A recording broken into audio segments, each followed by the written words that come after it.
Hello friends, IGNOU के BLI 227 practical में classification और कैटलॉगिंग आता है। आज मैं आपको क्लासिफिकेशन के बारे में बताऊंगी। इग्नू ने सिलेबस में DDC का 90th एडिशन दिया है।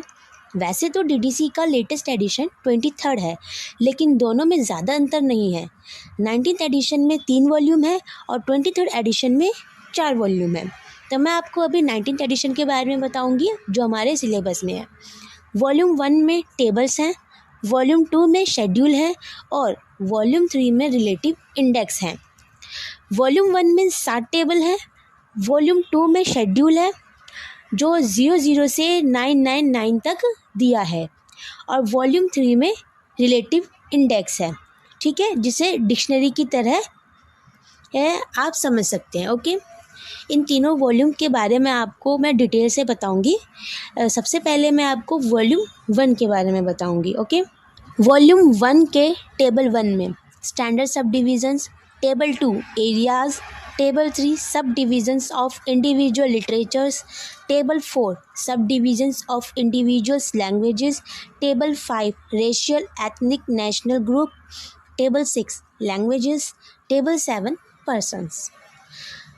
इन टेबल्स का जो यूज़ है ये आपको प्रैक्टिस करते करते समझ में आएगा, लेकिन मैं आपको एक एग्जाम्पल के ज़रिए मैं आपको इन टेबल्स का यूज़ बताती हूँ।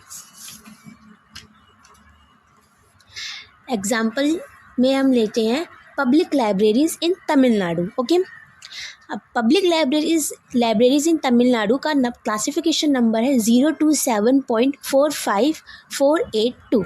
ओके, ये क्लासिफिकेशन नंबर कैसे निकालते हैं ये मैं आपको जब शेड्यूल पढ़ाऊँगी तब बताऊँगी, लेकिन अभी मैं आपको सिर्फ ये बता रही हूँ कि हमें वॉल्यूम 1 से जो ये तमिलनाडु का जो ये नंबर है ये हम कैसे निकालेंगे ये मैं आपको ही बताती हूँ। देखो, सबसे पहले हम 000 जनरलिटीज़ में गए। ओके, शेड्यूल में। फिर वहाँ से हम 020 में लाइब्रेरी एंड इंफॉर्मेशन साइंसेज में गए। फिर वहाँ से हम 027 जनरल लाइब्रेरीज़ में गए। फिर वहाँ से हम 027.4 पब्लिक लाइब्रेरीज़। ओके, जो हमें चाहिए था पब्लिक लाइब्रेरीज़ ये तो हमें मिल गया, 027.4 पब्लिक लाइब्रेरीज़। अब जैसा आपकी स्क्रीन पे दिखाया जा रहा है 027.4 जो पब्लिक लाइब्रेरीज़ है, उसी में आप नीचे देखेंगे 409 में historical and geographical treatment. Okay, अब इसमें लिखा है class treatment by specific continents countries localities in 027.43 to 027.439।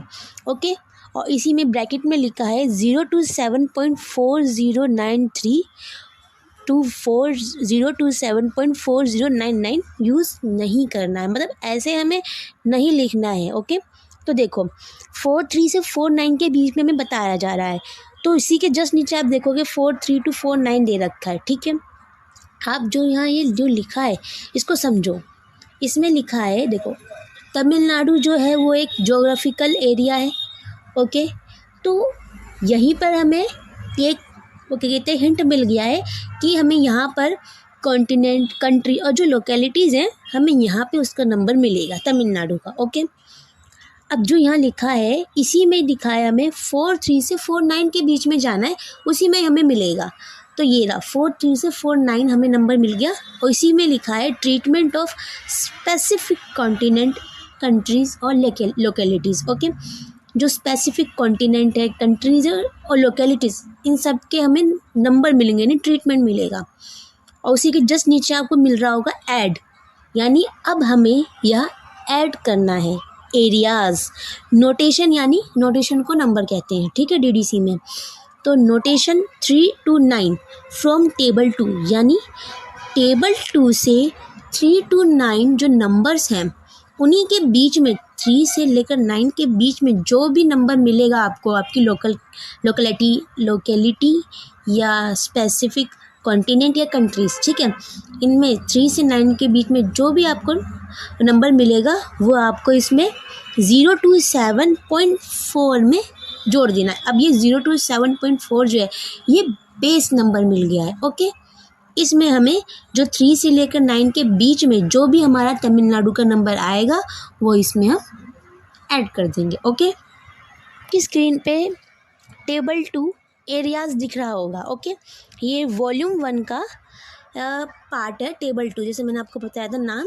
ठीक है, अब उसी में ही आप नीचे देखो, अब आपको इधर समरी में कहीं तमिलनाडु नहीं दिख रहा होगा। ओके, यहाँ आपको अमेरिका, अफ्रीका और यूरोप, एशिया, ये सब नाम दिख रहे होंगे। ओके, तो देखो तमिलनाडु जो है वो इंडिया में आता है। ओके, और इंडिया जो है वो एशिया में आता है। ओके, तो यहाँ पर हम एशिया देखेंगे, फिर हम जाएंगे इंडिया की तरफ, फिर वहाँ से हम तमिलनाडु में जाएंगे। ओके, तो यहाँ हमें एशिया जो दिख रहा है वो हमें 5वें नंबर पे दिख रहा है, यानी 5th नंबर पे हमें एशिया दिख रहा है, जिसका पूरा नाम दे रखा है एशिया ओरिएंट फार ईस्ट। ओके, अब हम यहाँ 5th नंबर पर जाएंगे। ठीक है, इसी के नीचे से होते हुए देखो यहाँ हम 5th नंबर पर पहुँच गए।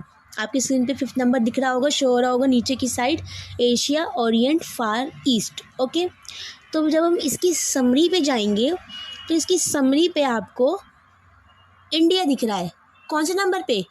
54 नंबर पे आपको साउथ एशिया इंडिया, ये आपको दिख रहा होगा। सही, अब इसी में हम लोग, अब हमें इंडिया मिल गया, यानी अब हमें तमिलनाडु भी मिल जाएगा। अब जैसे जैसे हमें बस बताया जा रहा है हम उसी को फॉलो करेंगे तो हम लोग को तमिलनाडु का नंबर मिल जाएगा। ओके, अब यहाँ पे हम तमिलनाडु का नंबर देखेंगे। ठीक, हम 54 नंबर पे पहुँच गए। ठीक है, जिसमें साउथ एशिया इंडिया हमारा टाइटल था। ठीक है, तो इसकी समरी पे जाएंगे तो यहाँ पर भी आप सोच रहे होंगे यहाँ भी तमिलनाडु नहीं मिल रहा हमें। देखो तमिलनाडु जो है वो इंडिया के सदर्न पार्ट में है। ठीक है, सदर्न पार्ट में लोकेट है। कहाँ? कौन? तमिलनाडु। तो देखो यहाँ पे कहीं सदर्न इंडिया दिख रहा है, नॉर्थ ईस्ट है, उत्तर प्रदेश है, ऐसे नीचे जाते जाएंगे तो सदर्न इंडिया 548 नंबर हमें मिल गया। तो बस हम यहाँ 548 में जाएंगे। ये देखो आपकी स्क्रीन पे आ रहा होगा ये 548 सदर्न इंडिया। ओके, अब इसी में थोड़ा सा नीचे आएंगे तो ये रहो 5482 तमिलनाडु आपको मिल गया, जिसमें जो फॉर्मली मद्रास कहा जाता था। यानी अगर आप मद्रास भी अगर आपके टाइटल में है तब भी आपको तमिलनाडु पे आना होगा, और तमिलनाडु है तो तमिलनाडु ये रहा आपका। ओके, देखो मैंने इसमें ज़्यादा कुछ नहीं किया है, बस जैसे जैसे हमें बताया जा रहा था शेड्यूल में, हम शेड्यूल में गए, हमने नंबर ढूंढा, अब उसने हमें कहाँ भेजा? टेबल 2 में भेजा। ठीक है, तो हम वॉल्यूम 1 के टेबल 2 में आ गए। वहाँ से जैसे जैसे हम लोग को पता चलता गया, हमारा एरिया से हम जैसे जैसे पास आते गए हमने नंबर ले लिया। यानी तमिलनाडु के लिए हम सबसे पहले कहाँ गए? एशिया में, फिर एशिया से हम इंडिया में आए, फिर इंडिया से हम तमिलनाडु में आए। ओके, ज़्यादा कुछ नहीं है, आप जैसे जैसे इसमें लिखा है वैसे वैसे फॉलो करते जाइए, आपका नंबर निकल जाएगा। ओके, जब आप ये वीडियो देख रहे हो तो आप साथ में अपना PDF खोल लें। ठीक है, इससे आपको क्या होगा, जैसे जैसे मैं बताई जा रही हूँ आप PDF में वैसे वैसे उसे फॉलो करो। ठीक है, ये रही बात हमारी वॉल्यूम 1 की। अब मैं नेक्स्ट वीडियो में आपको वॉल्यूम 2 और वॉल्यूम 3 के बारे में बताऊंगी, जो हमारे शेड्यूल और रिलेटिव इंडेक्स। ओके, अभी आप इसको अच्छे से समझिए। Okay, thank you, bye bye.